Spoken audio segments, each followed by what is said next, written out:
Presidential candidate Amy Klobuchar setting herself apart from her 2020 Democratic rivals during a key stop in the state of Iowa last night, pointing out one key difference. I am an underdog because I think I'm at number 6 or 7, but I am moving up, which is a good place to be, with my snow globe intact. There you go. I want to get my panel back in. A.B. Stoddard, Philippe Reines, and Jason Johnson. A.B., I go to you first because do you think a male candidate would ever look at themselves and say, I'm an underdog? Is she underselling herself? Like, I look at that and I want to be like, come on now, Amy Klobuchar. I saw you at the Kavanaugh hearings. You were the champion.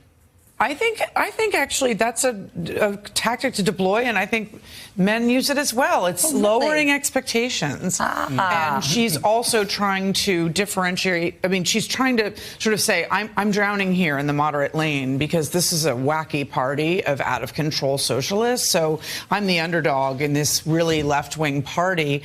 And it's good to lower expectations because then you can beat them. And then she also, like I said, I think it's a signal to donors and people who are desperate for Biden and other, maybe Governor Hickenlooper and other sort of centrist, more pragmatic candidates to get in, that she's their woman at this point. And I liked that she mentioned the snow globe, which she's thrilled about now. It is definitely an asset. It's an iconic moment. That's an excellent point.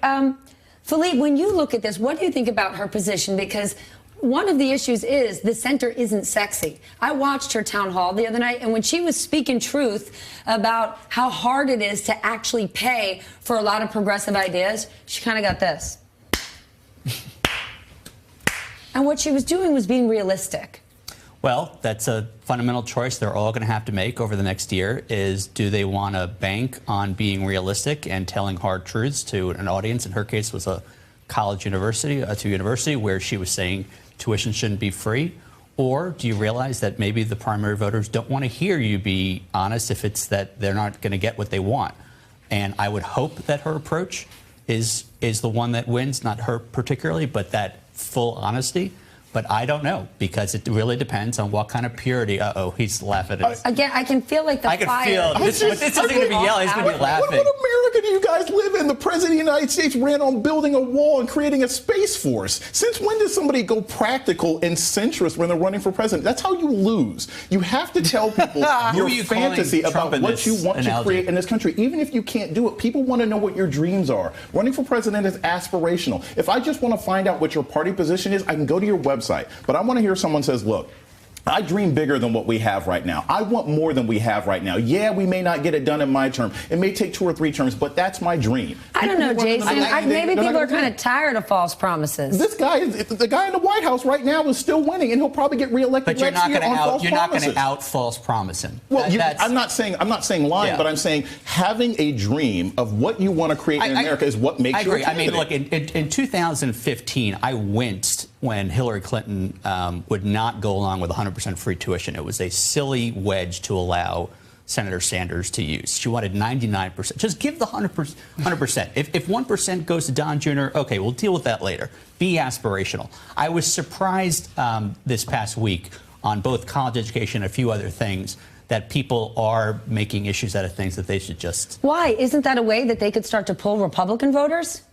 Look, the party is far more concerned about the direction of the party. I mean, not everyone in the party is concerned, but big donors and big party leaders are very concerned about the narrative that's developing that's anti-Israel, anti-prosecutor, anti-billionaire, anti-airplane, pro-infanticide, anti-Semitic, and that there's no one in the race pushing back on this except for maybe Klobuchar. That's why they want these other people to get in. That's every single one of them is...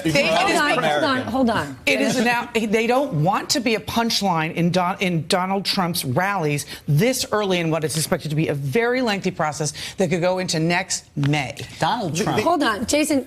To that point, if you turn on Fox News at 9 p.m. at night, they ain't talking about Amy Klobuchar because she's a real threat. Exactly. They're talking about the extreme left and saying how un-American it is and it's a threat to the country. And whether or not you agree with that, millions of people watch that at night. And they want Some the of never those Trump people- Republicans. That's what some the of those Democrats people want to are win. tired of the president. Right. They're disillusioned with him, and those votes are available. They are not available to the extreme left. Yeah, but most of these people are. Kamala Harris isn't the extreme left. Cory Booker isn't the extreme left. The only extreme left people that you have is probably Bernie Sanders. And this idea of saying that the Democratic Party is anti-business, most of these people take Wall Street money. They have no problem in getting billionaires more cash. These people are not anti-Israel. These people are not anti-Semitic. They And personally, don't- I think that's they- problematic when you conflate those two things. They don't At the see end of the day, pushback from the campaign they are trail. but they are reflecting what their constituents want. And that is what's happening in this campaign. And at the end of the day, you have a sitting president who only won 47% of the vote. So the majority of America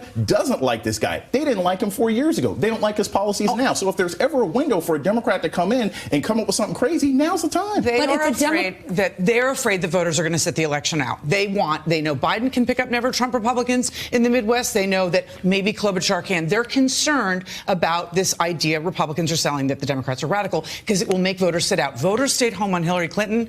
I know a lot of them, and that's why she lost. Philippe, last point. I think a lot of never Trumpers will vote for anything that walks on its hind legs. So I'm not really sure. And in terms, You really think a never Trumper is going to go Well, all the way to the left? Just stay with me they're here. going to never vote Trump by definition of who they are. And they won't Then stay they'll home. stay home. I don't think so because Which hurts Republicans more they than it hurts understand. And Democrats. look, as someone who's been on Fox at 9 o'clock more than any human being should, I know, and Klobuchar deserves credit for trying to appeal to that crowd directly. She has gone on the network.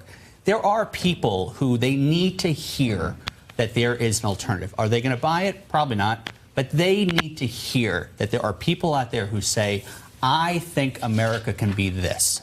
It's not what we have now, because Donald Trump is the punchline. He's not going to make them into punchlines. And you can't prevent him from calling them anti-Semitic, socialist, communists. They have to go out there and they have to say, he is bonkers. He is a liar. He is a cheat. We're going to beat him. And when we beat him, this is what I'm going to do. I'm going to make sure that everyone has health care. I'm going to make sure people can go to college. I'm going to make sure that people all... But why can't you say those things about the president and then offer something more moderate in hopes of getting all of the Maybe you Democratic can. Party, I mean, because it's none been- of them are going to vote it's for been a Trump few weeks. and the never Trumpers. But I don't- Hold on. I'm just saying that if this panic wasn't real, you wouldn't have seen Senator Dick Durbin go out on Morning Joe this week and make fun of the Green New Deal. Like, what is that anyway? They are in a panic. They have been wrong plenty of times. They were wrong with Hillary Clinton. By the way, I'm sure Cory Booker and Senator Harris are thrilled that they suddenly become liberals because they're not. And most of the liberal base doesn't even like them. This notion that the Democrats always have to run afraid of how the Republicans frame them is why they keep losing. That kind of caution, that kind of cowardice is why Democrats keep losing. As long as what you're selling seems to be appealing to people, then sell it. And if it doesn't work, then they'll find out. But this idea that they need to be afraid, oh, Trump's going to make fun of us. Trump will make fun of anybody. Yeah. He will make fun of anybody no matter what position And that you take. we took the Not House Putin. back. Stop. Well, exactly, except Come for on, this is Putin, the his House, best friend. not Putin. We took the House back, which we're seeing every day how important that is, because we got our people excited. We made sure that they knew that if they didn't vote, they couldn't complain when they had 2 more years, 4 more years, 6 more years. And we didn't run around saying, oh, Mr. Never Trumper, Mrs. Never Trumper, Exactly. how do you feel like voting for, Congresswoman Except it was Ocasio-Cortez? Except that the moderates won the Republican, primary. and Well, that's but you know who what? won. But you know what? They won on those platforms. I mean, to On the what extent that we platforms? peeled On what off. platforms? Well, to the extent that we peeled didn't off. run Medicare for all. To the They extent that we peeled off suburban women with college educations who, why the hell did That's they vote for not how Trump in the Mikey first Sherrill place? in New Jersey won. She's That's how a moderate lot of people Democrat. won. That's how a lot of people won. But they Healthcare are the for all, majority gun makers. control. These are the kinds of left wing. In Georgia, Lucy McBath won on gun control in suburban Georgia, a district that had been lost to the Democrats after $15 million last year. These Gun policies, control is not extreme. well, but a lot of people think it is in Georgia. The idea that you're going to take my guns, and she still ran and she still won in a district that had been won by Republicans the last year. The Democrats, and I say this all the time, I'm not a Democrat, but they're actually not wrong for once. For once, they're not wrong in actually running on their policies. They have run scared for cycle after cycle after cycle, and that's why nobody trusts them. American voters would rather follow somebody who has some beliefs they don't believe in, but believes in them firmly, than go after somebody who's always trying to pander to them and they know won't get anything done when they get in office. And I know we're at time, but let's remember, Hillary Clinton got 3 million more votes. So without getting into that whole thing, it's not like the whole world stayed home or she didn't appeal They to stayed people. home in 3 states, and it was only 77,000 I- votes. All that gave states the that I win or know. lose. I They just completely win or lose. understand why I'm sitting here unemployed and not in the White House. But that's not the point. The point is that the model worked. Yes. The model worked, and to the extent that people want to say, well, she should have gone to Wisconsin instead of Michigan, you're actually confirming the point that the model worked. We need to get Democrats out. If Republicans want to join us, fine. If they don't, they don't. There's 35% that are apparently comprising 80, 85, 90% of the Republican Party that are gone. I don't know who they are. I don't know what they're thinking. I don't know what their problem is, but they're gone. There is some portion of reasonable people left, whether it is Tom Nichols or Bill Kristol or whoever. They're not going to vote for a liberal candidate, though. Bill They're gonna stay Kristol would home. vote for me if I were Okay, running. okay. Hey there, I'm Chris Hayes from MSNBC. Thanks for watching MSNBC on YouTube. If you want to keep up to date with the videos we're putting out, you can click subscribe just below me or click over on this list to see lots of other great videos.